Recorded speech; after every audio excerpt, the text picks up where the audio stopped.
So we are back. We're back.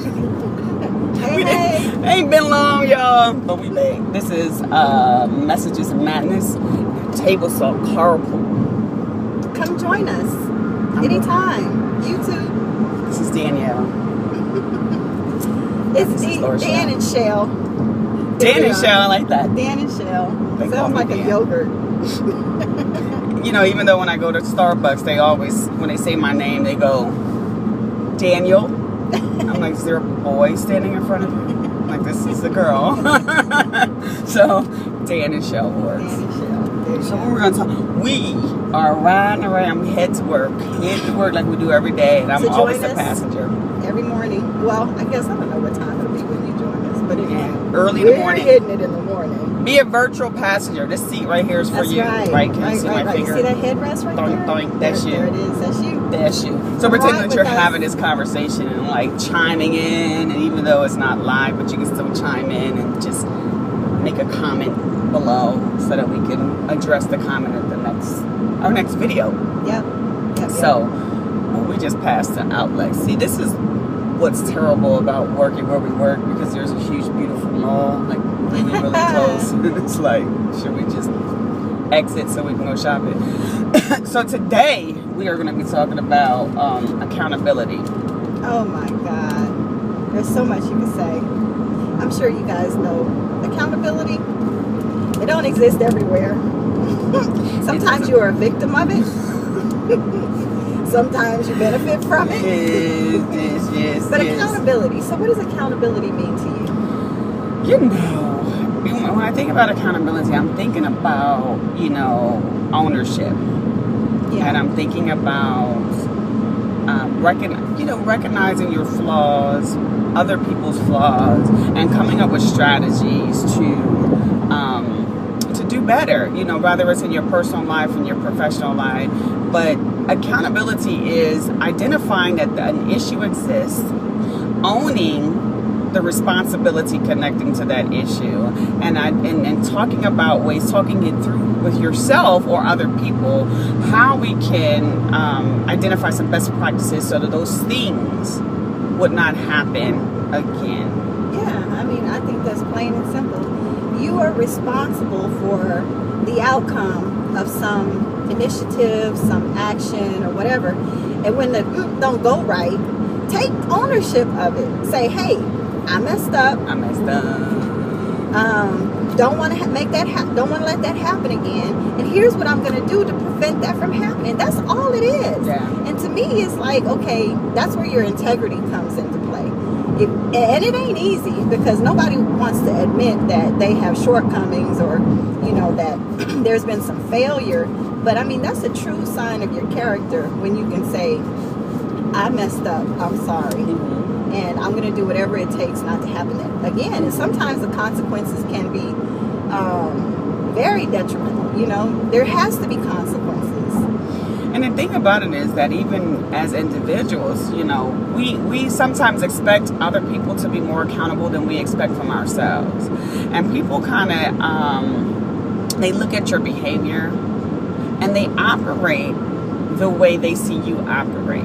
So if you're a leader and you're accountable, you tend to be around other people who might want to mock that. Like, they see that it's, number one, it's not harmful to be accountable, and that it's actually celebrated and encouraged to be accountable, because accountability doesn't mean necessarily, depending on your work, that you're going to be fired from your job. Oftentimes, not being accountable, not raising the white flag when there's something going down. Even if you fail at whatever that thing is, doesn't necessarily mean you're going to be fired from that job, depending on where you were. But not owning it and figuring out ways so that you won't have these things happen again, that's leadership. That. But I'm thinking about it from a leadership standpoint. You can't really hold others accountable until you understand how to hold yourself accountable.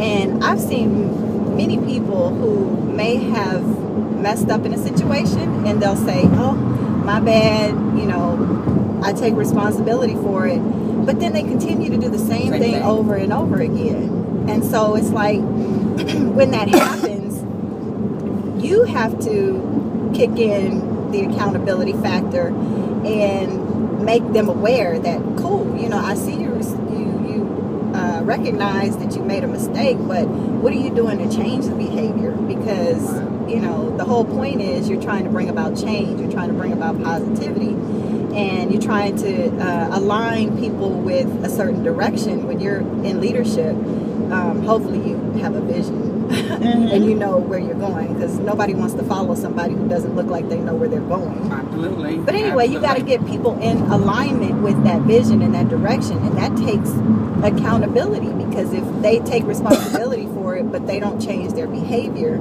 or they don't change the actions that led up to whatever it was that caused that shortcoming, right, you're never going to get in that direction you're trying to go. And you know, having the lack of, you know, both of us have dealt with leadership, you know, and just subordinates that had struggled with accountability. And let me tell you about...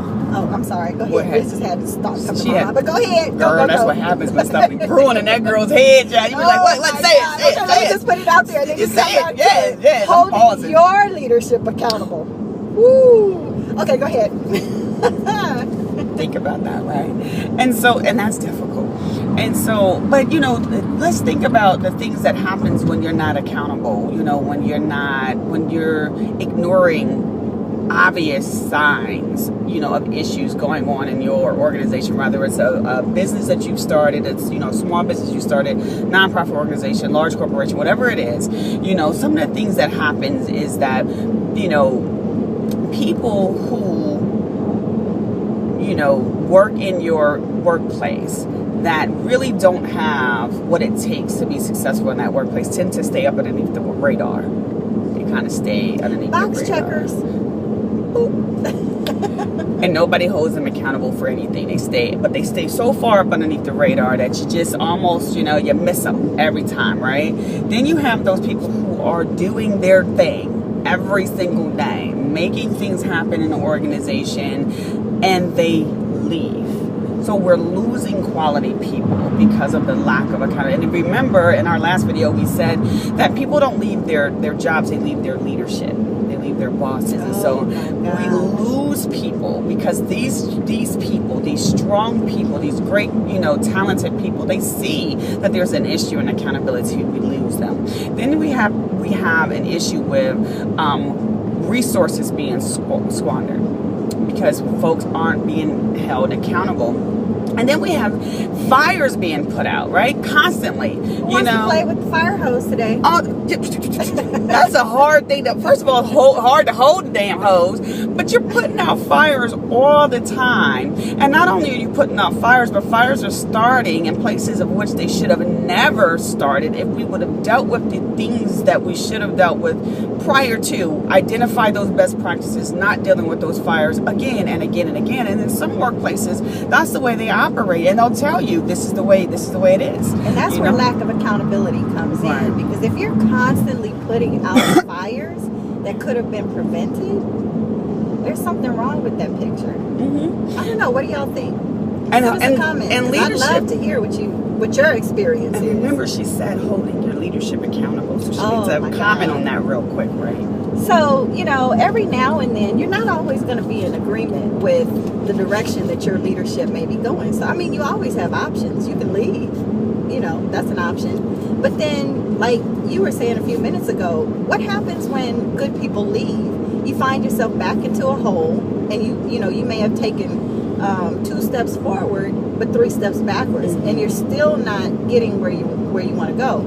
So, how do you hold your leadership accountable? To me, I think in the beginning there has to be very clear expectations. Like, what is it that you want to see me do to make sure that I'm in alignment with what it is, with the direction that you're going? And if you don't have any direction, then maybe, you know, that will bring some awareness to your own leadership abilities or style or what have you, because you got to have direction. If you're going to lead people, you have to have some vision and some direction. And so, you know, holding your leadership accountable sometimes is having that difficult conversation where, yeah, they may fire your ass and you be out the door, but, you know, I don't know. It just has to happen. It's just one of those things you can't not do.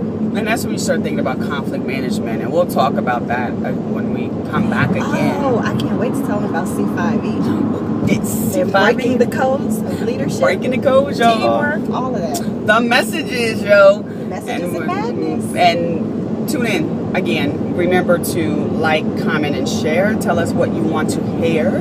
Our email address is listed there. Right there. Like there. Yeah, Like okay. right there. Right there. And don't forget. So And anyway. Michelle, we'll check y'all later. Peace. Bye.